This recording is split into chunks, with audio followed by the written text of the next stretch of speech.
Bonjour, c'est Christina du blog The Frantics et aujourd'hui on a rendez-vous avec Raphaël Marchal qui a 23 ans et qui est aux manettes d'un blog culinaire qui cartonne en ce moment qui s'appelle Coup de Food. Alors vous reconnaissez peut-être Raphaël de sa participation dans Un dîner presque parfait sur M6. Ce qu'elle préfère avant tout, c'est manger. C'est bon.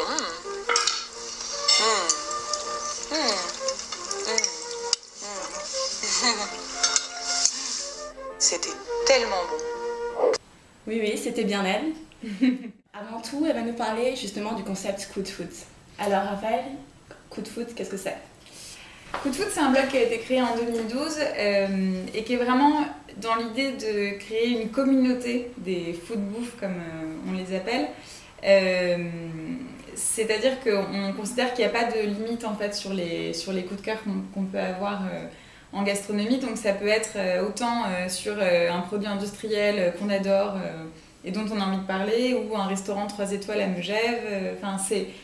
Voilà, ça s'explique pas, c'est pour ça que ça s'appelle coup de foudre, c'est que comme n'importe quel coup de foudre dans la vie, c'est quelque chose qui est pas palpable. Justement, moi c'est ce que j'ai beaucoup aimé dans le blog, c'est que c'est super dur d'attirer le lecteur et justement toi tu vas droit au but et il y a beaucoup d'humour et c'est un ton très décalé et en même temps tu as toujours cette petite anecdote, cette petite histoire et en même temps ça reste très sérieux et très professionnel. Et moi, tous les articles que j'ai lus de toi vraiment m'attiraient et je me suis pas ennuyée une seule seconde parce que tu as toujours ce talent de journaliste quoi, qui fait que tu captes vraiment l'attention.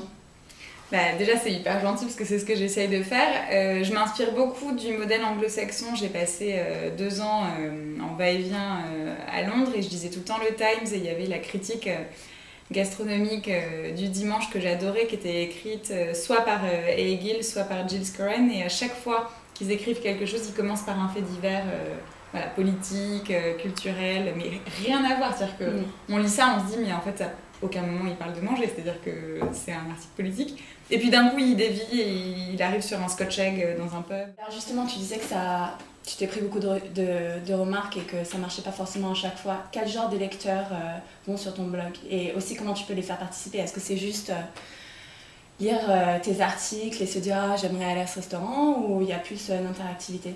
Ça commence avec notre communauté, les gens qu'on connaît, les réseaux sociaux. Après, forcément, quand on écrit sur un endroit, l'endroit partage, donc il y a les clients de cet endroit en question, les autres blogueurs, les amis des amis, etc. Donc maintenant, en fait, je pense que ça peut être par hasard. Après, c'est une question de référencement Google. Et comment les faire participer? C'est pas juste de la lecture d'articles. Déjà, je considère que tout le monde est totalement légitime à écrire sur quelque chose. On organise aussi des soirées dans des restaurants, donc tu peux venir toute seule, c'est-à-dire que tu as un vendredi soir de libre, tu t'inscris, tu te retrouves à table avec d'autres passionnés de gastronomie. Génial. Et à chaque fois c'était hyper drôle. On a fait des soirées dégustation, donc chacun doit préparer quelque chose, on goûte, ou alors quelqu'un prépare quelque chose pour quelqu'un d'autre. Enfin, voilà, c'est interactif, tout le monde peut proposer ce qu'il veut, c'est un blog parce que c'est la vitrine, mais en fait c'est une communauté. On a tous envie de savoir un peu comment s'est passée ton expérience sur Un dîner presque parfait. Ça m'a toujours beaucoup amusée et j'avais jamais fait... quand vous cuisinez pour des proches, on vous dit toujours que c'est hyper bon parce que c'est des copains. Puis en plus mes copains sont pas des grands gastronomes, donc voilà. J'avais envie de voir si des inconnus diraient la même chose. Et je pense que j'ai pas gagné que sur la gastro parce que je m'étais un peu donnée sur la déco et les animations, mais ça m'a fait beaucoup rire en fait de passer 10 jours dans une ambiance un peu... déjà moi la télé j'y connaissais rien, donc d'avoir 15 cadreurs autour de moi, je m'attendais pas à ce qu'ils soient aussi nombreux. Et du coup je recommence là début juin avec une nouvelle émission pour M6. Justement, parle-nous de tes projets. C'est un des membres du jury de Top Chef qui va venir chez moi pour la première épreuve. C'est dans toute la France, donc il sillonne la France à la recherche du meilleur pro. La première épreuve, c'est une recette que je fais moi. Dans la foulée, on enchaîne sur une épreuve surprise. J'ai 15 minutes pour revisiter un plat, je ne sais pas encore ce que c'est. Je saurai en juin. Et 3 semaines après, tous les candidats, on est 60, sont réunis sur le lieu du tournage des battles et là on nous annonce si on participe à la suite ou pas. Donc bon, on va voir si je vais jusqu'à là. Pour l'instant, première épreuve. Ça a l'air super, mais on te souhaite bonne chance en tout cas. Pour les dernières questions, ça va être sur le thème tes dernières.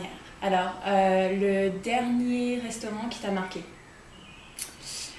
Le dernier qui m'est marqué, c'était David Toutain. D'accord. Qui était avant le chef de l'Agapé Substance, qui est un restaurant que j'adorais déjà et qui a ouvert récemment son propre restaurant éponyme fin décembre, et c'est exceptionnel quoi, il a des influences hallucinantes. C'est tout ce qu'on a dans un resto aujourd'hui, c'est des choses très simples, il est un peu provocateur sur les intitulés. Déjà il n'y a pas de menu, c'est-à-dire que vous choisissez si vous voulez 4 plats, 6 plats ou 8 plats, et puis voilà, c'est vraiment au bon vouloir du chef. Et moi je trouve ça provocateur, ouais, parce qu'il vous annonce un bulot et puis en fait il y a tellement de choses autour du bulot que c'est beaucoup plus compliqué que ça, donc il joue sur la simplicité des intitulés. D'accord. Et c'est plein de petites assiettes, enfin moi c'est tout ce que j'aime quoi, c'est hyper peps, c'est culotté, c'est des associations auxquelles on s'attend pas du tout, c'est hyper dur en plus de surprendre à Paris tellement on a de bons, donc ouais, récemment c'était lui. Ok, super. La dernière rencontre gastronomique bien sûr qui t'a marqué? La dernière rencontre qui m'a marquée, c'est Edouard Delling-Williams, qui est le chef du restaurant Au Passage dans le 11e. C'est Passage Saint-Sébastien, Saint-Sébastien-Froissart. Il m'a fait beaucoup rire parce que c'est un resto que j'adore, j'ai dû y aller 10 fois. Enfin, je trouve tout ce qu'ils font exceptionnel.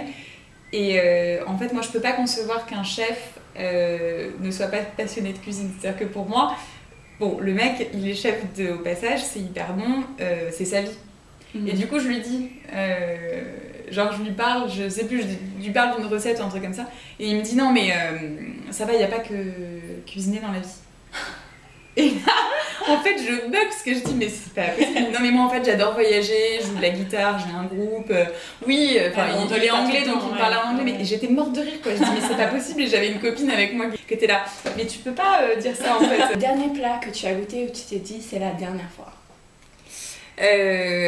C'était récent, c'est un week-end à côté d'Avignon, il y a 15 jours, et on va dans un resto qui a hyper bonne réputation dans le coin, et je vois un plat que j'adore, c'est des supions avec du chorizo. Je prends ça et ça arrive, mais c'était noir quoi.